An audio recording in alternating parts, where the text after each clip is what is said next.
where their children are, whether they need to share responsibility for their children, how old they are, all of those things.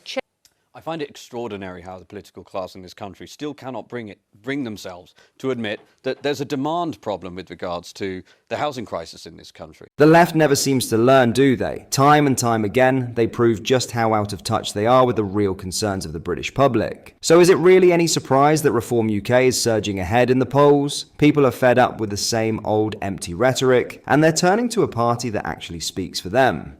In today's video, we'll be breaking down some incredible footage from a recent panel discussion, where Reform MP Zia Youssef absolutely destroys the left-wing narrative in a housing debate. The so-called experts on the panel were left humiliated and completely unable to counter his points. It's a must-watch moment that perfectly highlights why so many people are ditching the establishment parties in favour of real change. But that's not all. We'll also be diving into some of the biggest headlines from across the country, giving you the latest updates on what's really happening. Before we get started, make sure to hit that like button and subscribe to the channel, join our fast-growing community, and be part of the conversation. Just a quick one to say we do have new One Keir t-shirts available on our website. Go to britishstand.com or check the link in the description. So have a watch of this. Pace, we should get that done.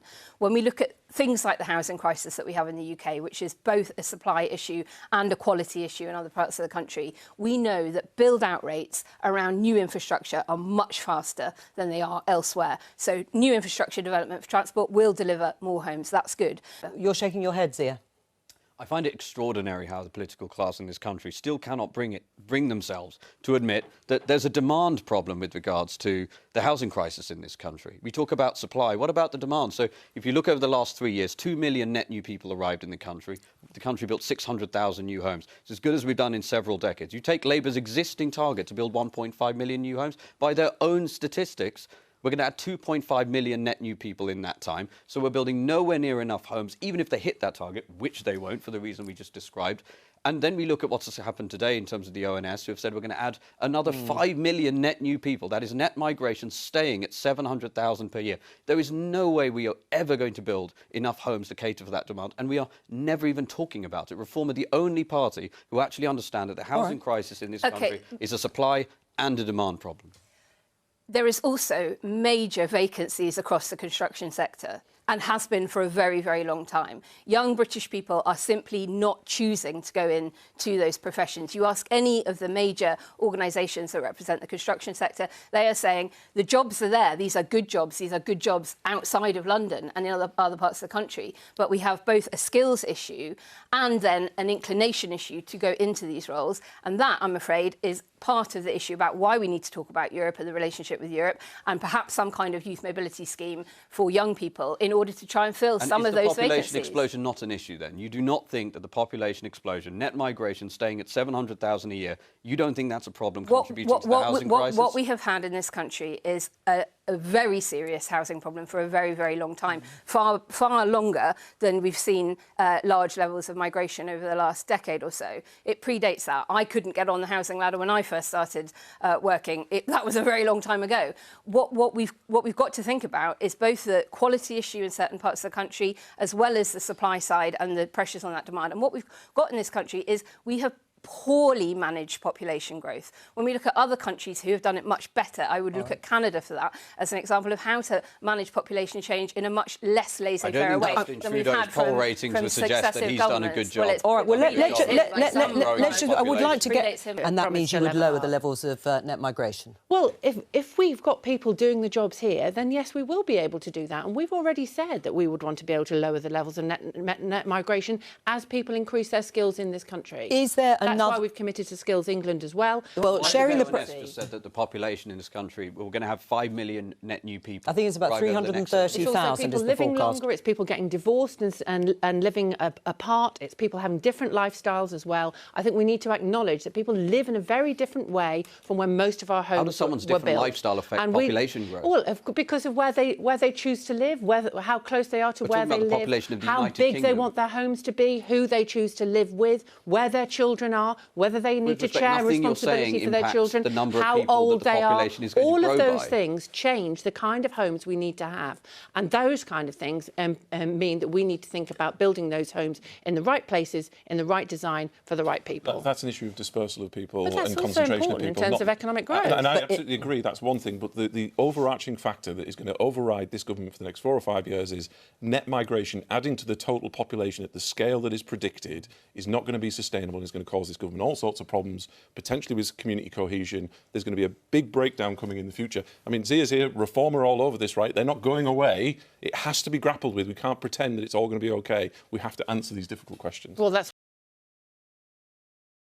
In other news, over half of migrant workers would be prohibited from staying in Britain as they wouldn't earn enough, should the Conservatives come to power under their new immigration plans. Kemi Badenoch said migrants granted indefinite leave must be net contributors over the 10 years, which means their tax payments would outweigh all other benefits. Migrants would need to be earning more than £28,000 to remain in Britain. Under these proposed changes, over half of the 2 million migrants who would soon become eligible for indefinite leave would no longer be earning enough to meet the stipulations. Data shows that 72% of skilled work visas went to migrants who were likely earning less than the average UK salary, which is approximately £37,000 a year. Only 5% of all visas in 2022 to 2023 were given to high-skilled migrants who are likely to be net contributors. Badenoch said that migrants can be granted permanent residency if they have been working and not claiming benefits. They also must not have used social housing or have a criminal record. The Tory leader also said that the period that migrants can apply for indefinite leave should be raised from 5 years to 10 years. Badenoch added that those who receive permanent residency should only go to those who have demonstrated a real commitment to the UK.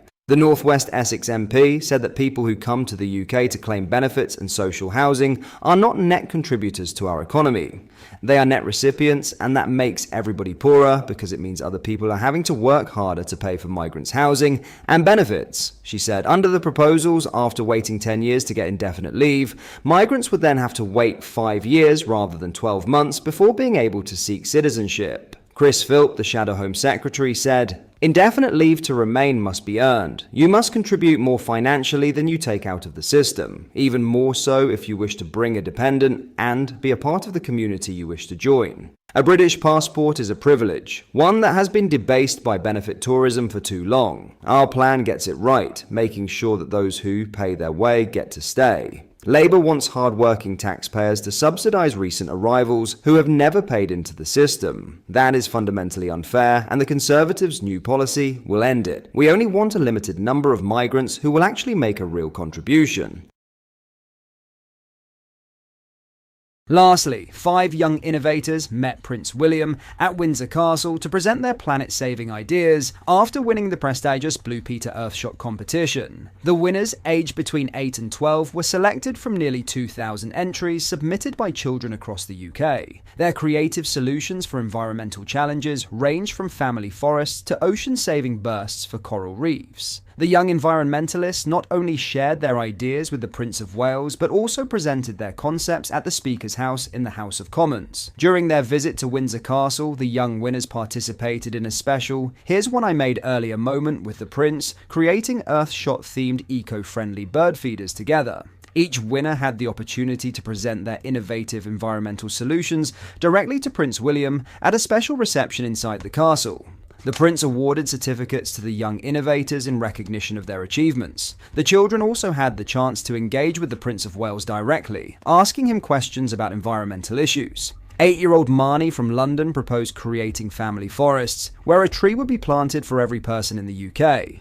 Mia, also 8 from North Yorkshire, developed a plan to combat factory pollution by using algae ponds to clean polluted water. Glasgow's Lewin, aged 9, designed compostable glasses that show carbon dioxide levels in the air to encourage anti-pollution action.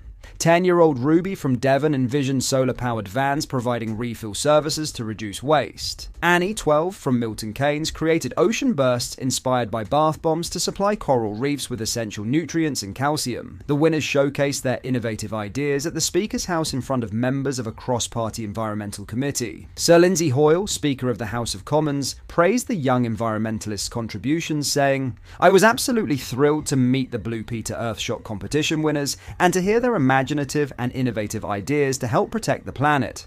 The thought that had gone into their ideas and the enthusiasm with which they discussed them with us was genuinely exciting. What are your thoughts on what we discussed in today's video? Let me know down in the comment section below. If you've not yet already, make sure you do drop a like on this video and subscribe to the channel for more British content. Thank you, take care, goodbye.